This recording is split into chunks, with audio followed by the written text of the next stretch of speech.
There's so much to look at and think about in Disney's long-awaited sequel that it's easy to overlook the many jokes, references, and shout-outs hidden throughout. Fortunately, we're here to help you make sense of it all with this look at some of the best and most memorable Easter eggs in Frozen 2. It's almost as obvious that Frozen 2 is a Disney movie as it is obvious that it's a movie about a queen with magical powers who turns stuff into ice and belts out "Let It Go" to make herself feel better. Yes, the House of Mouse signed the paychecks for all the animators and voice actors who worked very hard to make Frozen 2 a dazzling cinematic experience, and the crew said thanks by dropping in a number of cute references to Disney projects old and new. The film begins with a pre-Frozen flashback to Anna and Elsa as kids. Although they live in a magical fairy tale kingdom of yore, they do what kids of any time would do: play with dolls. But these dolls are made out of ice, courtesy of Elsa's magical powers. One of the figures is a little elephant with a long trunk and oversized ears. Dumbo, in other words. A slightly hulking, rounded one is a dead ringer for Baymax, the friendly robot from the 2015 Disney Marvel hit Big Hero 6. There's also one who looks like adorable monster Totoro from My Neighbor Totoro, a 1988 Studio Ghibli film to which Disney controlled American distribution rights. Merchandising. Merchandising? What's that? Merchandising.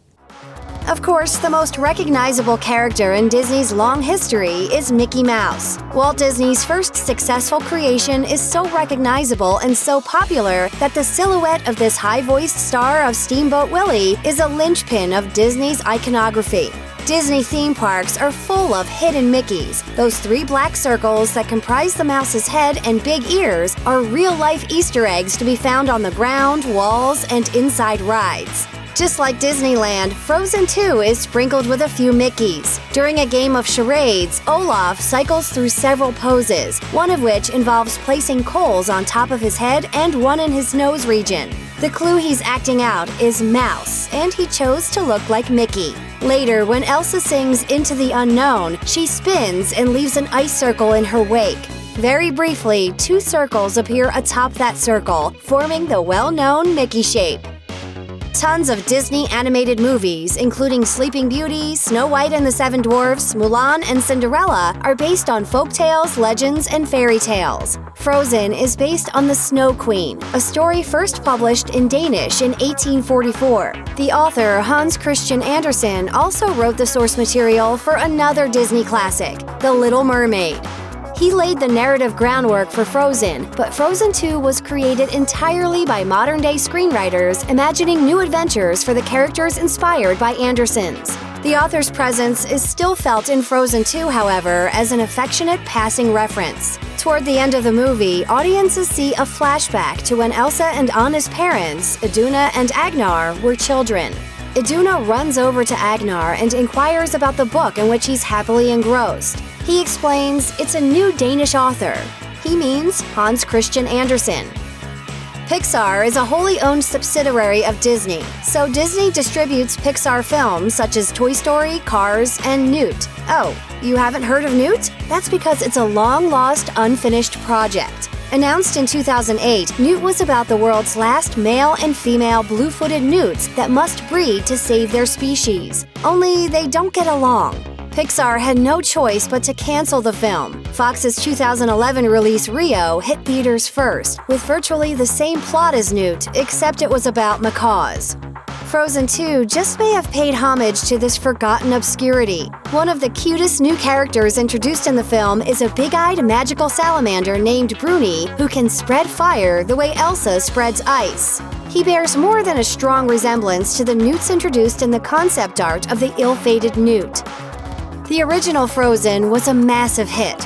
Upon its release in 2013, it earned $1.2 billion at the box office. And it's full of memorable songs. Do You Want to Build a Snowman? And the Oscar-winning Let It Go especially. So adapting Frozen into a Broadway musical, like The Lion King and Aladdin before it, was a no-brainer for Disney. The live version of Frozen opened in 2018 and earned 3 major Tony Award nominations, including one for Best Musical. Co-starring in the challenging role of conflicted, heartbroken young Anna in that production, actress Mattea Conforti. When Frozen 2 producers put its cast together, they brought Conforti on board.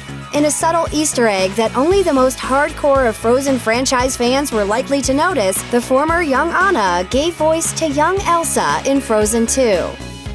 Apart from Elsa and Anna's epic quest, Frozen 2 also finds Kristoff wrestling with his romantic situation. His relationship with Anna is seemingly so solid that he wants to propose marriage, but every time he gets a chance to pop the question, he messes it up. Before long, he wonders if he and his love are drifting apart, and he expresses these feelings in a big musical number called Lost in the Woods. It's performed in the style of a 1980s power ballad, and the sequence makes use of the kinds of things one would see in a vintage 80s music video. Kristoff voice actor Jonathan Groff explained, "It's sort of like kind of for the adults. It's a joke for the adults. The little kids don't really get it." Living your best animated life? I was living my best animated life. There's also one very specific reference to a well-known video from the 1970s. The face of Kristoff, partially shadowed against a black screen, appears in the bottom of the screen, while 3 reindeer singing backup show up in the top half. It's a visual straight out of Queen's Bohemian Rhapsody. Frozen 2 is surprisingly dark and emotionally raw for a Disney cartoon aimed at grade school-age kids. It finds Elsa and Anna coming to terms with their family's history and legacy, while Olaf, the goofy snowman, seems to be going through an existential crisis brought about by aging and being able to live in environments other than snow. When Elsa heads out into the enchanted forest to find the source of a creepy voice only she can hear, Anna, Kristoff, and Olaf come along too. For a few moments, Frozen 2 turns into a road movie, with the gang piling into a reindeer-drawn cart. Olaf tries to help pass the time and entertain his friends by reciting a seemingly endless litany of fun facts of varying levels of truth. He's having so much fun that he doesn't care if anybody wants to hear them or not. This whole sequence is a pretty faithful recreation of the famous scene from the 1996 dramedy Jerry Maguire, in which Jerry and Dorothy patiently listen to Dorothy's son recite trivia bits like, "Jerry, do you know the human head weighs 8 pounds? Check out one of our newest videos right here. Plus, even more Looper videos about your favorite movies are coming soon. Subscribe to our YouTube channel and hit the bell so you don't miss a single one.